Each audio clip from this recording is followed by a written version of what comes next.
आप सभी को प्रणाम। तो कैसे हैं आप लोग? एकदम बढ़िया। स्टार्ट करते हैं आज की अपनी क्लास।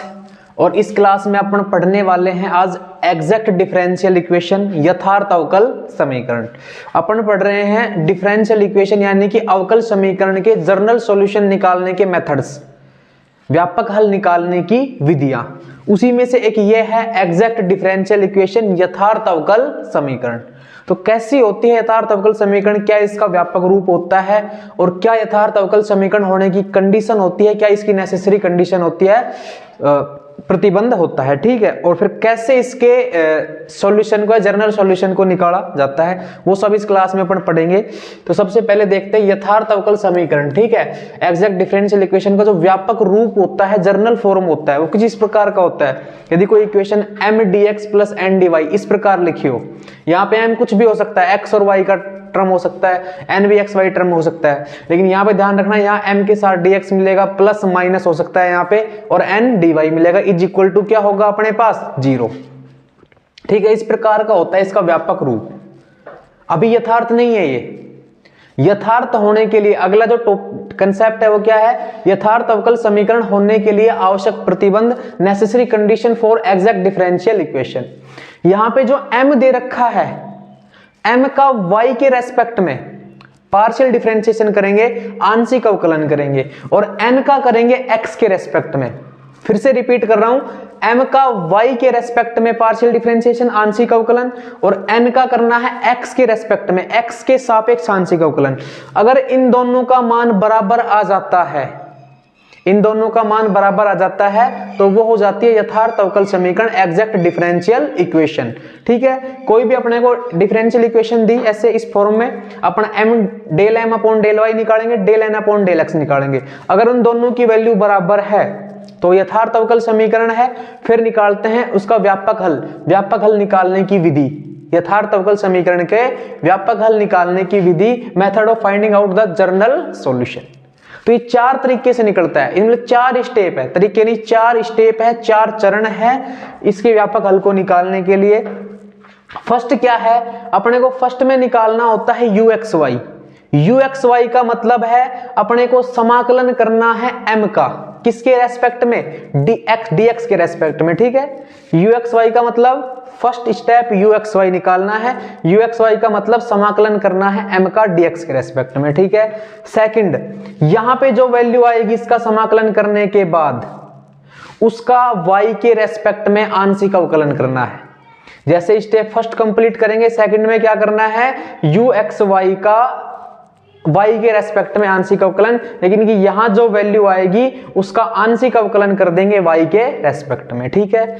थर्ड जो स्टेप है अपना वो है vy कैसे निकलता है, समाकलन करना होता है किसका, n यहां दिया होगा, उस n में से घटाना है इस सेकंड वाले मान को।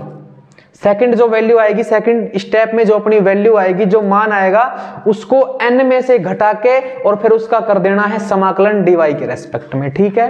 y के रेस्पेक्ट में क्या कर देना है, समाकलन। और जो लास्ट और फाइनल स्टेप है वो स्टेप 4, उसमें क्या करना है, uxy प्लस vy, यानी कि फर्स्ट और थर्ड। फर्स्ट स्टेप से जो वैल्यू मिलेगी ये वाली, और थर्ड स्टेप से जो वैल्यू मिलेगी ये वाली, इन दोनों को जोड़ के और सी के बराबर लिख देना है, वही होगा अपना व्यापक हल, जर्नल सॉल्यूशन। तो इस प्रकार निकाला जाता है एग्जैक्ट डिफरेंशियल इक्वेशन यानी कि यथार्थ अवकल समीकरण का व्यापक हल, जर्नल सॉल्यूशन। एक बार फिर से रिपीट कर देता हूं, इस फॉर्म में आएगी m dx plus n dy बराबर 0। यहां से m का रेस्पेक्ट कर m का डिफरेंशिएशन पार्शियल वो करना है y के रेस्पेक्ट में, n का पार्शियल डिफरेंशिएशन x के रेस्पेक्ट में। फिर uxy यानी कि m का dx के रेस्पेक्ट में इंटीग्रेशन, समाकलन। फिर del u upon del y, u का y के रेस्पेक्ट में पार्शियल डिफरेंशिएशन, आंशिक अवकलन। vy n में से इसको घटा देंगे सेकंड वैल्यू को, और फिर y के रेस्पेक्ट में क्या कर देंगे, इंटीग्रेशन कर देंगे, समाकलन कर देंगे।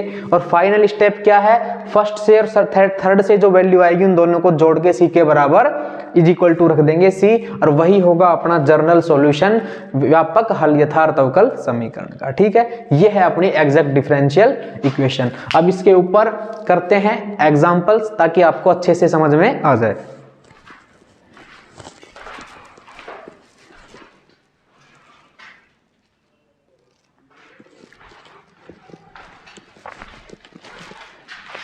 अब देखिए एग्जैक्ट डिफरेंशियल इक्वेशन यथार्थ अवकल समीकरण के ऊपर एक एग्जांपल करते हैं। मैंने लिख दिया है कि x प्लस वाई का whole square dx minus Y square minus 2xy minus X square dy is equal to 0। इसकी तुलना करते हैं उससे m dx plus n dy से। ठीक है, वो क्या इक्वेशन क्या होती है, m dx plus n dy is equal to 0।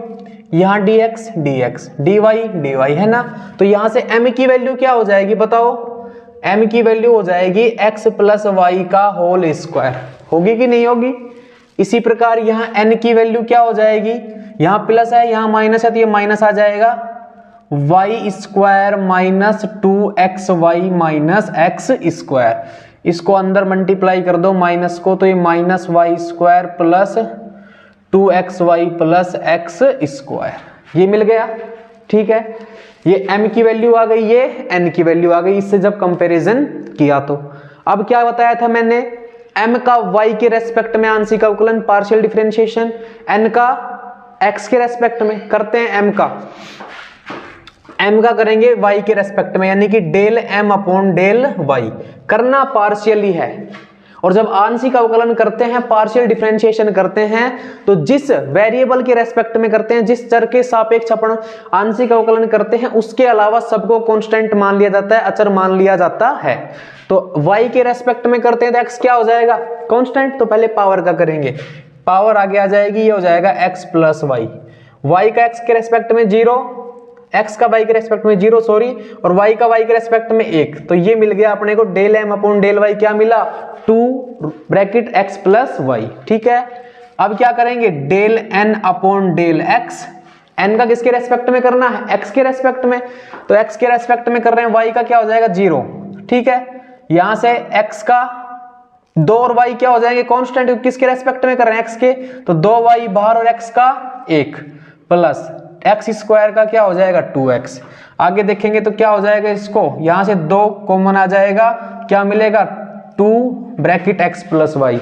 देखो इसकी वैल्यू क्या है 2 ब्रैकेट x प्लस वाई, इसकी वैल्यू भी क्या है 2 ब्रैकेट x प्लस वाई, समान है, दोनों इक्वल वैल्यूज है।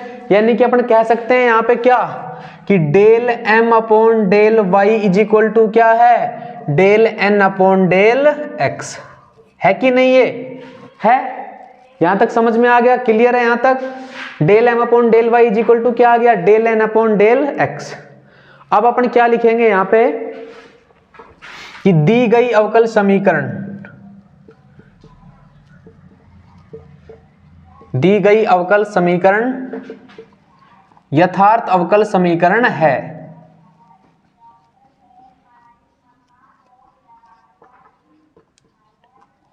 यथार्थ अवकल समीकरण है। ठीक है, अब उसको यथार्थ अवकल समीकरण वाली मेथड से सोल्व करेंगे। The given differential equation is exact differential equation, English medium वाले लिख लेंगे। ठीक है, अब इसको करते हैं सोल्व। अब इसको सोल्व करने के कितने चरण, कितने स्टेप है, 4 स्टेप है। फर्स्ट स्टेप क्या था, फर्स्ट स्टेप क्या था, अपने को क्या निकालना होता था uxy, और वो uxy कैसे निकलता है, समाकलन करना होता है m का किसके रेस्पेक्ट में, x के रेस्पेक्ट में। ठीक है, dx के रेस्पेक्ट में।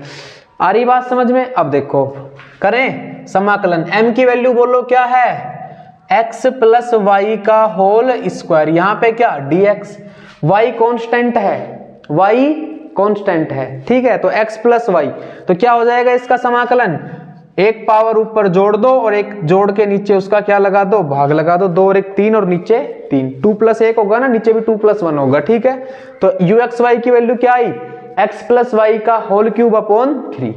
First step complete. अब देखो सेकंड स्टेप में क्या करना होता था, जो फर्स्ट स्टेप में uxy आया था उसका y के रेस्पेक्ट में क्या करना होता था, अवकलन। यानी कि जो सेकंड स्टेप था वो क्या था, del u upon del y, यानी कि समाकलन करना, सॉरी समाकलन नहीं, अवकलन करना होता था y के रेस्पेक्ट में किसका, समाकलन m dx वाली वैल्यू का। ठीक है, ये करना होता था अपने को।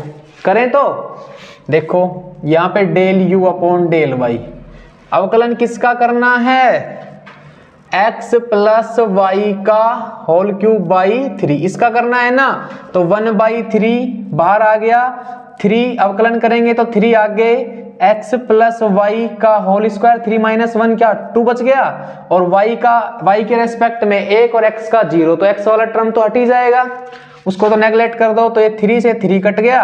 Del u upon del y की वैल्यू क्या मिली अपने को, x प्लस वाई का whole square, x plus Y का होल स्क्वायर। क्लियर है, सेकंड स्टेप कंप्लीट। अब देखते हैं थर्ड स्टेप। थर्ड क्या था, अपने को निकालना होता था vy, वो कैसे निकलता था, समाकलन करते थे n minus del u upon del y, और इसका भी y के रेस्पेक्ट में। तो पहले तो n minus del u upon del y निकालते हैं, क्या होगा n की वैल्यू बोलो, minus Y square plus 2xy plus X square, minus क्या है x प्लस वाई का होल स्क्वायर, इसकी वैल्यू क्या है x प्लस वाई का होल स्क्वायर। तो क्या होगा, इसको सोल्व करेंगे तो minus Y square plus 2xy plus X square minus X square minus Y square minus हो जाएगा 2xy, कटा, ठीक है, और ये एक्स स्क्वायर से एक्स स्क्वायर कटा, क्या बचा माइनस 2y स्क्वायर, क्या बचा अपने पास माइनस 2y स्क्वायर, इसकी वैल्यू।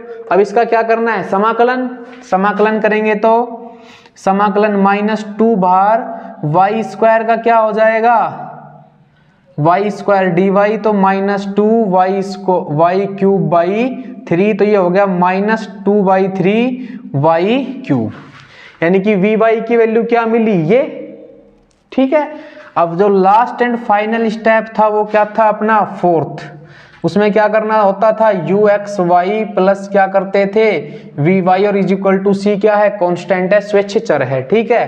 तो uxy की वैल्यू बोलो, uxy की वैल्यू ये रही x प्लस वाई का क्यूब, और vy की वैल्यू बोलो, माइनस है तो प्लस माइनस क्या हो जाएगा minus 2/3y cube is equal to c, तो x प्लस वाई का cube minus 2y cube is equal to 3c, इसको c1 लिख लो c1, और इस 3c1 की जगह लिख देंगे एक न्यू कांस्टेंट जिसको अपन बोलेंगे c, और ये होगा इस डिफरेंशियल इक्वेशन का फाइनल आंसर।